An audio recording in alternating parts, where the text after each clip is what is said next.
कुरुक्षेत्र है हर जगह, महाभारत है हर कहीं। कलयुग के धर्म युद्ध में एक सारथी की खोज में है सभी। सारथी सुन रहे मेरे सभी साथियों को मेरा हार्दिक प्रणाम। कहते हैं जीवन की सारी कठिनाइयों का हल लिखा है श्रीमद् भागवत गीता में। गीता की हर एक सीख मनुष्य के जीवन में बहुत उपयोगी है। गीता की इन्हीं छोटी बड़ी सीख को अपने जीवन में परिपालन करने के उद्देश्य से पॉकेट एफएम लेकर आया है एक नई प्रस्तुति, सारथी, ancient wisdom for modern life. आइए सुनते हैं आज की सीख। सफलता उसी के कदम चूमती है जो मेहनत करना जानता है। लंबा कद, गोरा रंग, बड़ी बड़ी आंखें, हाथ में लैपटॉप बैग और बदन पर फॉर्मल्स पहने आज के जमाने का कान्हा घर के मंदिर के सामने हाथ जोड़े आंखें बंद किए खड़ा था। तभी माँ की खिलखिलाती आवाज से उसकी आंखें खुली। आजकल के बच्चे सलमान खान, शाहरुख खान के फैन होते हैं और मेरा कान्हा कृष्णा जी का फैन है। क्या माँ, आज भी मजाक? आज कृष्णा का बर्थडे है, कम से कम आज तो मेरी टांग मत खींचो। और वैसे भी उनकी तो बात ही कुछ अलग है। अच्छा बाबा ठीक है, ले तेरे प्यारे कृष्णा जी के बर्थडे का प्रसाद। ये बोलते हुए उन्होंने एक मिठाई का पीस अपनी थाली से लेके उसकी तरफ बढ़ाया तो कान्हा मना करते हुए बोला, नहीं माँ, आप शायद भूल गई, पर आज मेरा फास्ट है। मैं रात को 12 बजे के बाद ही खाऊंगा। अच्छा अब मैं चलता हूँ, बाय। ये बोलते हुए कान्हा ने माँ के पैर छुए और ऑफिस के लिए निकल गया। ये लड़का भी ना, उसे जाते देख माँ मुस्कुराते हुए बोल रही थी। ऑफिस पहुंच वो अंदर जा ही रहा था कि उसका दोस्त कृष्णा उसके सामने आ गया। कृष्णा बदन पर तो जीन्स कुर्ता पहनता था, पर हाथ में हमेशा बांसुरी लेकर घूमता था, एकदम भगवान कृष्ण की तरह। अरे कृष्णा, तुम यहाँ? कृष्णा मुस्कुराते हुए बोले, तुम भूल गए, आज मेरा जन्मदिन है। कान्हा अपने सर पर मारते हुए बोला, अरे हाँ, मैं तो सच में भूल गया था। आज भगवान कृष्ण के साथ साथ तुम्हारा भी तो बर्थडे है। इतना बोल उसने उनकी तरफ हाथ बढ़ाते हुए कहा, हैप्पी बर्थडे। कृष्णा ने भी मुस्कुराते हुए उससे हाथ मिलाया और चले गए। उसी शाम कान्हा आज बहुत खुश था। होता भी क्यों ना, उसे प्रमोशन जो मिला था वो भी उसके फेवरेट कृष्णा जी के बर्थडे के दिन। पिछले कई महीनों से मेहनत करने के बाद उसे ये सफलता हासिल हुई थी। इसी खुशी को बांटने वो अपने बेस्ट फ्रेंड राघव के घर पहुंचा। वैसे तो राघव हमेशा खुश रहता था, पर आज जब कान्हा उसके घर पहुंचा तो कुछ अलग ही नजारा था। कान्हा ने अंदर आते ही हॉल में बैठे राघव को देखकर कहा, हाय राघव, कैसा है? राघव कुछ उदास दिख रहा था। उसने कोई जवाब नहीं दिया। शायद उसने कान्हा की आवाज ही नहीं सुनी। ये पहली बार था जब सामने पिज्जा और कोल्ड ड्रिंक होने के बावजूद भी राघव का ध्यान कहीं और था। उसकी वो हालत देख कान्हा ने साथ लाए मिठाई के डब्बे को साइड में रखा और उसके पास बैठते हुए हंसकर बोला, अरे ये कैसे हुआ? आज सूरज पूरब छोड़ पश्चिम से निकला है क्या? उसके ये शब्द सुन राघव ने उसकी तरफ देखा तो कान्हा कुछ सीरियस हो गया, लेकिन फिर राघव मुंह फेरते हुए बोला, क्या हुआ है? कुछ भी तो नहीं। ऐसे कैसे कुछ भी नहीं? तेरी हालत देख, सामने पिज्जा रखा है और तू उसकी तरफ देख भी नहीं रहा। नहीं यार, बस मन नहीं है। राघव की परेशानी उसके चेहरे पर साफ नजर आ रही थी। तभी कान्हा बोला, बस इसीलिए मैंने पूछा कि सूरज पश्चिम से निकला है क्या? राघव अब भी चुप था और बहुत उदास भी। उन दोनों की आवाज सुन राघव की मम्मी बाहर हॉल में आई और कान्हा को देखते ही बोली, अरे कान्हा बेटा, तुम कब आए? बस अभी आंटी। इतना बोल कान्हा ने उनके पैर छू लिए। कान्हा ने धीरे से उनसे पूछा, आंटी इसे क्या हुआ है? इस पर वो भी कुछ परेशान होकर बोली, अब तू ही से समझा बेटा। वो है ना शालिनी, उसका फोन आया था अभी कुछ देर पहले। उसके मम्मी पापा ने उसकी शादी तय कर दी है। और वो लोग करते भी क्या, तुम्हारे इस दोस्त से नौकरी होती नहीं। कौन बाप अपनी बेटी को एक बेरोजगार से ब्याएगा? बताओ। उनकी ये आखिरी लाइन सुन राघव ने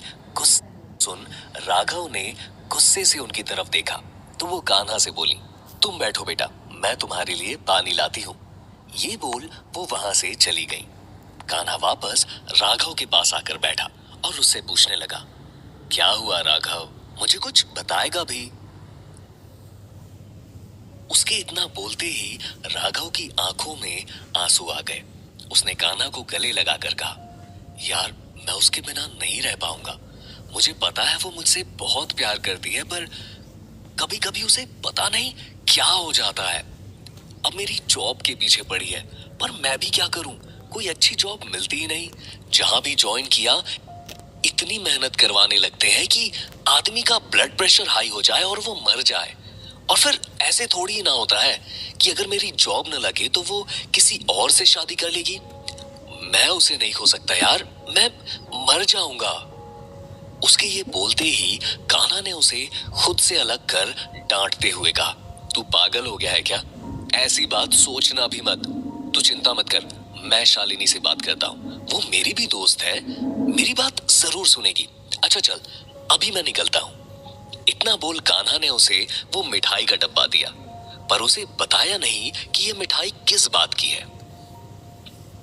राघव के घर से निकल कान्हा ने बाइक में चाबी लगाई और उस पर बैठते हुए बोला, अब मुझे ही कुछ करना होगा। कृष्णा जी करे सब ठीक हो जाए। वो बाइक स्टार्ट करने ही वाला था कि उसे अपने कंधे पर किसी का हाथ महसूस हुआ। उसने पलट कर देखा तो ये उसका दोस्त कृष्णा था। तुम ये अचानक कहां से आ जाते हो? और ये बांसुरी? तुम्हें समझना ना मेरे बस का नहीं है। कृष्णा भी अपनी हमेशा वाली मुस्कान के साथ बोले, अरे अभी तुम्ही ने तो मुझे याद किया, और फिर मैं जाता ही कहां हूं मित्र। उनकी ये बात सुन कान्हा कुछ चिढ़ते हुए बोला, मैंने तुम्हें नहीं भगवान कृष्ण को याद किया था। खैर ये सब छोड़ो, अभी मुझे राघव की प्रॉब्लम सॉल्व करने शालिनी के पास जाना है। कृष्णा ने तुरंत बाइक से चाबी निकाली और उसे उंगलियों में घुमाते हुए बोले, राघव की परेशानी का हल शालिनी के पास नहीं हो सकता मित्र। कान्हा पहले ही परेशान था। उसने कृष्णा से चाबी छीनते हुए कहा, ये क्या कर रहे हो? मुझे चाबी दो वरना देर हो जाएगी। देर तो वाकई हो जाएगी अगर तुमने अपने दोस्त की मदद नहीं की तो। कान्हा को कुछ समझ नहीं आ रहा था। उसने जल्दी से कृष्णा से चाबी छीनी और बाइक स्टार्ट करते हुए बोला, तुम्हारा प्रवचन ना मैं बाद में सुनूंगा, अभी मुझे जाना है। कृष्णा भी मुस्कुराते हुए उसके पीछे बैठ गए। तो चलो हम भी साथ चलते हैं, रास्ते में बस मक्खन से बना कुछ खिला देना। कान्हा के पास बहस करने का वक्त नहीं था। उसने चाबी घुमाई और किक मार बाइक स्टार्ट कर दी। कृष्णा पीछे बैठे मुस्कुराते हुए बांसुरी बजा रहे थे। कुछ देर बाद कान्हा से गुस्सा बर्दाश्त नहीं हुआ और उसने झटके से बाइक रोक दी। अरे क्या हुआ, शालिनी का घर आ गया क्या? नहीं, उसके घर सिर्फ मैं जाऊंगा, तुम नहीं। प्रॉब्लम मेरे दोस्त की है तो मैं ही सॉल्व करूंगा, ओके? अगर ऐसी बात है तो प्रॉब्लम मेरे दोस्त की भी है। कान्हा अब झुंझलाकर बोला, कृष्णा प्लीज यार, ये मजाक का वक्त नहीं है। कृष्णा ने उसके कंधे पर हाथ रखकर कहा, मैं भी वही तो समझा रहा था कि ये मजाक का वक्त नहीं है जो अपने दोस्त की जगह तुम शालिनी से मिलने चल पड़े। कान्हा को कुछ समझ नहीं आ रहा था। उसने सर पर हाथ रखते हुए कहा, तुम ये बातें इतनी उलझाते क्यों हो? सीधे सीधे क्यों नहीं बोलते? कृष्णा जोर से हंसे और फिर बोले, तुम इंसान भी तो सीधे सीधे समझते ही नहीं हो। कान्हा को उनकी बात कुछ समझ नहीं आई। उसका कंफ्यूजन से भरा चेहरा देख कृष्णा मुस्कुराते हुए बोले, क्लैब्यम मास म गमः पार्थ नैतत्त्वय्युपपद्यते क्षुद्रम हृदय दौर्बल्यम त्यक्तोत्तिष्ठ परंतप, अर्थात कायरता और आलस छोड़ो, क्योंकि ये तुम्हें शोभा नहीं देता। अपने दिल का डर त्याग कर आगे बढ़ो। कृष्णा, तुम ये क्या बोले जा रहे हो? मुझे कुछ समझ नहीं आ रहा। कृष्णा ने मुस्कुराते हुए उसके कंधे पर हाथ रखा और उसे समझाने लगे। मतलब तुम्हारे दोस्त को आलस छोड़ना होगा। कर्म के बिना फल की प्रतीक्षा करना बेकार है। राघव भी यही कर रहा है। इस संसार में आए हो तो मेहनत तो करनी ही पड़ेगी। जामुन के पेड़ के नीचे मुंह खोलकर बैठकर जामुन के मुंह में गिरने का इंतजार करना बेवकूफी है। पानी निकालते वक्त कुएं में गिर जाओगे, ये सोचकर अगर एक प्यासा व्यक्ति कुएं के पास ही बैठा रहे तो प्यास से मर जाएगा। उसे अपने दिल का डर छोड़कर अपनी लड़ाई खुद लड़नी होगी। जब तक वो खुद कदम नहीं उठाएगा तुम उसके लिए बिल्कुल नहीं लड़ सकते।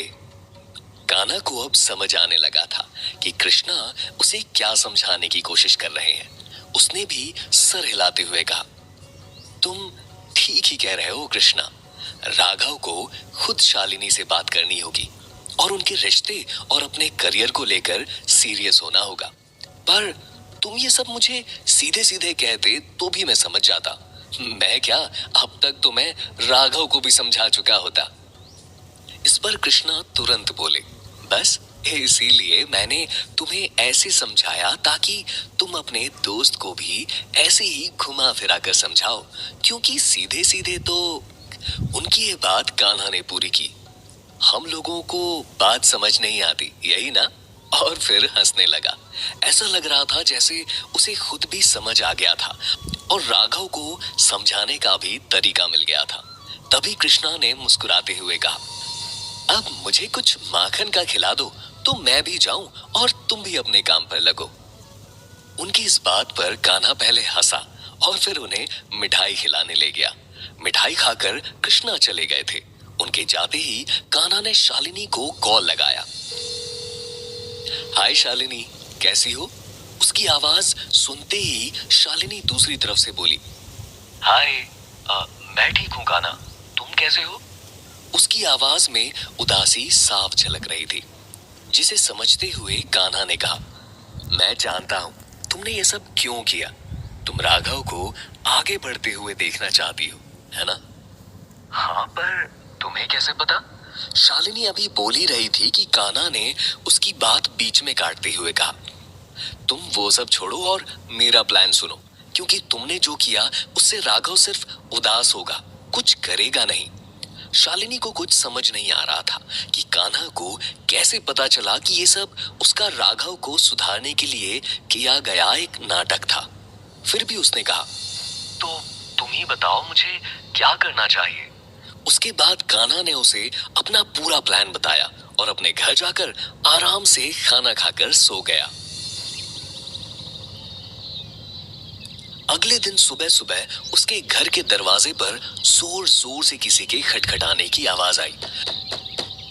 कान्हा, कान्हा। इतनी जोर की खटखट सुन कान्हा की मम्मी ने बड़बड़ाते हुए जल्दी से दरवाजा खोला। इतनी सुबह सुबह कौन चिल्ला रहा है? आ रही हूं ना। दरवाजा खोल जैसे ही उनकी नजर राघव पर पड़ी तो वो हैरान रह गई। उस वक्त सुबह के 7 बज रहे थे और इतने सालों में पहली बार था जब राघव उनके घर इतनी सुबह आया था। सब जानते थे कि राघव 11 बजे से पहले बिस्तर नहीं छोड़ता। जॉब इंटरव्यू के लिए भी वो सिर्फ उन्हीं कंपनीज में जाता है जहां उसे 1 बजे के बाद इंटरव्यू के लिए बुलाते थे। कान्हा की माँ हैरानी से उसे देखते हुए बोली, राघव बेटा, तू इतनी सुबह सुबह यहाँ कैसे? तू ठीक तो है ना? वो अभी बोल ही रही थी कि राघव बीच में बोला, आंटी मुझे कान्हा से मिलना है, कुछ जरूरी काम है। उसे इतना सीरियस देख उन्होंने भी उसे अंदर आने का इशारा करते हुए कहा। कान्हा अपने कमरे में सो रहा। उन्होंने अभी अपनी बात पूरी की भी नहीं थी कि राघव जल्दी से अंदर आते हुए कान्हा के कमरे की तरफ चला गया। बिना नॉक किए अंदर कमरे में घुसते हुए उसने एक झटके से कान्हा का ब्लैंकेट हटाया और चिल्लाकर बोला, ये सब क्या है कान्हा? उसकी आवाज से कान्हा की नींद खुल गई। वो आंखें मसलते हुए बोला, तू इतनी सुबह सुबह और यहाँ? हाँ तो और क्या करता? तूने मेरे पास और कोई रास्ता छोड़ा है क्या? कान्हा अच्छी तरह जानता था कि वो क्या बोल रहा है, पर फिर भी वो अनजान बनने का नाटक करते हुए बिस्तर से उठा और बाथरूम की तरफ जाते हुए बोला, तू रुक, मैं फ्रेश होकर आता हूँ, फिर आराम से बैठकर बात करते हैं। राघव ने उसका हाथ खींच उसे वापस बैठाते हुए कहा, नहीं, तू कहीं नहीं जाएगा, पहले मेरे सवालों का जवाब दे, फिर जो करना है करना। कौन से सवाल? राघव उसकी आंखों में देखते हुए बोला, तू कल शालिनी से मिला था ना? हाँ मिला था। तो उसने कुछ बताया था? ये सवाल सुन कान्हा की जैसे बोलती ही बंद हो गई। उसे समझ नहीं आ रहा था कि वो क्या बोले। तभी राघव कुछ ऊंची आवाज में बोला, अब चुप क्यों है? बोल ना। उसने तुझे बताया था ना कि 2 दिन में उसकी शादी है। कान्हा अटकते हुए बोला, हाँ वो मैं तुझे और दुखी नहीं करना चाहता था, इसलिए नहीं बताया। तो क्या अब मैं दुखी नहीं हूं? मुझे तुझे कुछ बताना ही नहीं चाहिए था। मुझे खुद जाकर शालिनी से बात करनी चाहिए थी। मैं ही गधा हूं। वो बोलता ही जा रहा था। कान्हा ने उसे शांत करने की कोशिश की, उसे आराम से बैठाया और पानी का ग्लास पकड़ाते हुए बोला, ले पहले पानी पी, फिर सोचते हैं क्या करना है। राघव ने वो पानी का ग्लास वापस टेबल पर रखा और खड़े होते हुए बोला, तुझे कुछ भी सोचने की जरूरत नहीं है। मैंने सोच लिया है कि मुझे क्या करना है। मैं भी देखता हूँ शालिनी कैसे किसी और से शादी करती है। उसकी आंखों में जुनून देख कान्हा को बहुत खुशी हो रही थी। उसे लग रहा था जैसे उसका प्लान कामयाब हो गया हो, पर उसे एक डर भी था कि कहीं सब कुछ उल्टा ना हो जाए। राघव तो इतना सब बोलकर वहां से चला गया था, पर अब कान्हा को बहुत बेचैनी हो रही थी। वो जल्दी से तैयार हुआ और घर से निकल गया। उसका मन इतना बेचैन था कि उसने बाइक सीधा मंदिर के बाहर रोकी। वो हाथ जोड़े भगवान के सामने अपने दोस्त के लिए प्रार्थना कर रहा था। तभी उसे बांसुरी की आवाज आई। उसने आंख खोलकर देखा तो उसका दोस्त कृष्णा उसके सामने खड़ा मुस्कुरा रहा था। उसे देखते ही कान्हा बोला, अच्छा हुआ कृष्णा जो तुम यहीं मिल गए। मुझे ना तुमसे कुछ बात करनी थी। वो तुमने जैसे जैसे समझाया था मैंने बिल्कुल वैसा ही किया, पर मुझे डर। मन में आशंका हो तो कोई काम सही नहीं होता मित्र। अपने आप पर और अपने दोस्त पर विश्वास रखो। हार जीत तो परिणाम है, कोशिश हमारा काम है। उन्हें इतना बेफिक्र देख कान्हा ने कहा, कैसे कर लेते हो तुम ये? हमेशा इतने बेफिक्र और शांत कैसे रह लेते हो? कृष्णा ने मुस्कुराते हुए जवाब दिया, अगर मैं भी तुम्हारी तरह परेशान रहने लगा तो तुम्हारी परेशानियां कैसे हल होंगी? कान्हा के दिमाग में तो बस यही चल रहा था कि कुछ गड़बड़ ना हो। वो सब तो ठीक है कृष्णा, पर अगर राघव ने वैसा कुछ नहीं किया जैसा हम सोच रहे हैं तो कुछ और होगा, और जो भी होगा अच्छा ही होगा। ऐसे कैसे? अगर उसने शालिनी के पेरेंट के सामने कुछ गड़बड़ कर दी तो कैसे सही होगा? फिर तो उनकी शादी कभी नहीं हो पाएगी। कान्हा को इतनी टेंशन लेते देख कृष्णा मुस्कुराने लगे। कान्हा को उनकी मुस्कुराहट देख अब गुस्सा आ रहा था, लेकिन वो गुस्से में कुछ बोलता इससे पहले ही उसका फोन बजने लगा। कॉल शालिनी का था। उसने तुरंत कॉल उठाया और बोला, हाँ शालिनी, सब ठीक? कान्हा, तुम अभी इसी वक्त घर आ जाओ। उसके मुंह से ये सुन कान्हा और घबरा गया। कृष्णा ने उसे समझाते हुए कहा, अब क्या हुआ? जाओ उसके घर, वो तुम्हें बुला रही है ना। तुम्हें कैसे पता उसने मुझे बुलाया? इतना बोल कान्हा ने बिना कृष्णा के जवाब का इंतजार किए आगे कहा, रहने दो, अभी ना मेरे पास तुम्हारे प्रवचन का वक्त नहीं है। मुझे जाकर देखना होगा कि तुम्हारी वजह से जो मैंने प्लान बनाया उसका कितना बुरा असर हुआ है। इतना बोलकर कान्हा निकल गया और कृष्णा वहीं खड़े मुस्कुराते रह गए। वहां पहुंच कान्हा ने देखा सब बहुत सीरियस लग रहे थे। शालिनी के मम्मी पापा हाथ बांधे बैठे थे। राघव के मम्मी पापा भी वहीं पर थे। उन्हें देख कान्हा को और घबराहट होने लगी। सभी उसे घूर रहे थे। वो धीरे धीरे दरवाजे से होते हुए अंदर हॉल में उनके पास पहुंचा। कुछ देर वो उन्हें देखकर माहौल समझने की कोशिश कर रहा था, लेकिन अगले ही पल जोर से हंसने की आवाज आई। ये शालिनी और राघव के पापा थे। वो दोनों अपनी हंसी कंट्रोल नहीं कर पाए। उन्हें हंसते देख राघव ने चिढ़ते हुए कहा, क्या अंकल और पापा, थोड़ी देर तो और मजे लेने देते इसके। आप नहीं जानते इसने कितना सताया है मुझे। ये बोलते हुए राघव ने उसके पास आकर उसके गले में हाथ डाल लिया था, लेकिन कान्हा को अब भी कुछ समझ नहीं आ रहा था। उसका कंफ्यूजन से भरा चेहरा देख शालिनी हंसते हुए उसके पास आकर बोली, कान्हा, तुम्हारा प्लान सही था। मेरी शादी की खबर सुनकर राघव के होश ही उड़ गए थे। मैं जिस चीज के लिए इसे इतने वक्त से मना रही थी, आज सुबह ही इसने 1 महीने पहले एक एमएनसी से आए ऑफर को एक्सेप्ट कर लिया। इसे परसों से ही ज्वाइन करना है। और इतना ही नहीं, ऑफर लेटर मिलते ही ये सीधा घर आ गया, मम्मी पापा से मेरा हाथ मांगने। और तो और अंकल आंटी को भी साथ ले आया। अंकल आंटी क्या होता है? मम्मी पापा बोलो। अरे संडे को सगाई है हमारी। राघव के मुंह से ये सुनते ही कान्हा के चेहरे पर मुस्कुराहट आ गई। उसका दोस्त समझ भी गया था और उसने खुद अपनी जिंदगी की सारी परेशानियां दूर कर दी थी। कान्हा ने मन ही मन कृष्णा को याद किया, जो अब दूर दरवाजे पर ठीक उसके सामने खड़े मुस्कुरा रहे थे। आज की सीख यही समाप्त होती है। आशा करते हैं आपको ये सीख समझ भी आई होगी और आप इसका उपयोग अपने जीवन में भी करेंगे। हमारे अगले खंड में हम सीखेंगे कि धैर्य का फल